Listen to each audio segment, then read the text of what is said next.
A eleição de Trump surpreendeu muita gente. Foi um verdadeiro choque. A imprensa, os mercados financeiros, os governos, todos ficaram atordoados.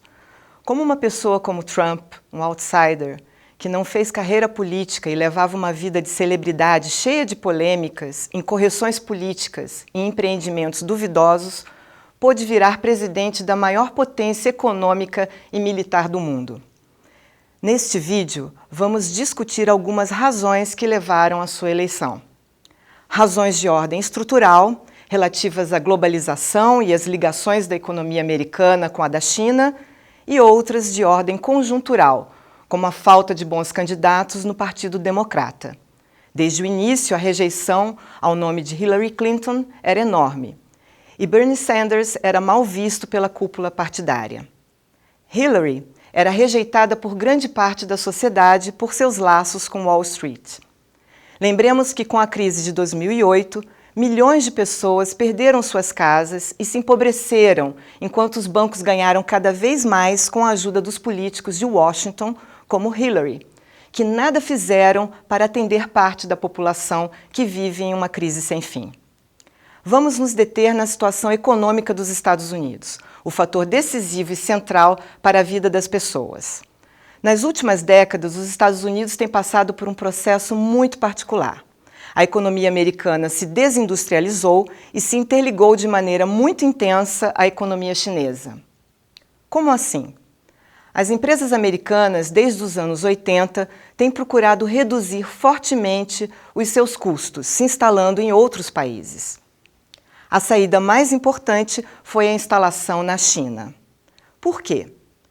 Custos salariais muito menores, mas também uma economia em rápido crescimento, com câmbio desvalorizado, carga tributária baixa, infraestrutura moderna e eficiente. Esses fatores estimularam muito a instalação de empresas americanas na China, que passaram a exportar seus produtos de volta para os Estados Unidos. Formou-se um círculo: investimentos americanos na China, consumo nos Estados Unidos, lucros nos Estados Unidos, acúmulo de dólares na China. Este modelo de crescimento funcionou muito bem por muitos anos. Esta integração das duas economias é um dos aspectos mais importantes da globalização. Mas ele era baseado em uma questão muito grave. Se está tudo sendo produzido na China, como os americanos podem comprar toda aquela montanha de produtos chineses? Com que renda? Com que salário? A verdade é que boa parte dos empregos e da renda que era gerada nos Estados Unidos foi para a China. E outra parte importante do emprego também foi destruída pelos avanços tecnológicos da terceira revolução industrial, dos robôs e dos computadores. Os salários estão estagnados e os empregos pioraram muito. Segundo o governo americano, as ocupações que atualmente mais crescem nos Estados Unidos são cuidadores de idosos, garçons e diversos outros serviços pessoais mal remunerados e com baixa qualificação. Além disso, a baixa geração de emprego levou muitas pessoas a desistirem de procurar emprego. Quem olha superficialmente para o mercado de trabalho vê que o desemprego caiu para 5%, o que é aparentemente baixo. Mas as medidas de desemprego mais corretas, que contemplam quem está subempregado e quem desistiu de procurar emprego, chegam a assustadores 15%. Como disse o próprio Donald Trump, se a situação econômica estivesse boa, eu não tinha tantos votos. Então, como os americanos têm conseguido comprar os produtos chineses? Com crédito. Veja bem, os Estados Unidos não são como o Brasil, que mantém juros altíssimos, onde os devedores pagam 400% ou 500% ao ano. Lá, as pessoas somente necessitam pagar o seu cartão quando usam todo o limite, e a juros de menos de 10% ao ano. Nesses últimos 30 anos, os americanos compraram muito graças ao endividamento crescente. Os bons empregos diminuíram, a renda disponível encolheu e a população se endividou. A dívida das famílias americanas é altíssima, quase 80% da renda do país. As pessoas devem para os bancos 4 de cada 5 dólares gerados nos Estados Unidos. Ou seja, grande parte da população americana se empobreceu nas últimas décadas e está com graves problemas financeiros. Não é só o negro ou o hispânico pobre que está com problemas. Essas dificuldades também atingem os brancos pobres e de classe média. Esta situação é mais grave nas antigas áreas industriais e no interior dos Estados Unidos. Para se ter uma ideia, em Detroit, a cidade do carro, símbolo da indústria americana, não existe mais nenhuma rede de supermercados. As fábricas fecharam e foram abandonadas, virando pequenas plantações de sem-teto. Os Estados Unidos viraram um país dividido. A parcela mais rica da população, os executivos da área financeira, ganharam ainda mais dinheiro que antes e nunca foram tão ricos. 6 dos 8 homens mais ricos do mundo são americanos. Eles têm mais dinheiro que a metade do mundo.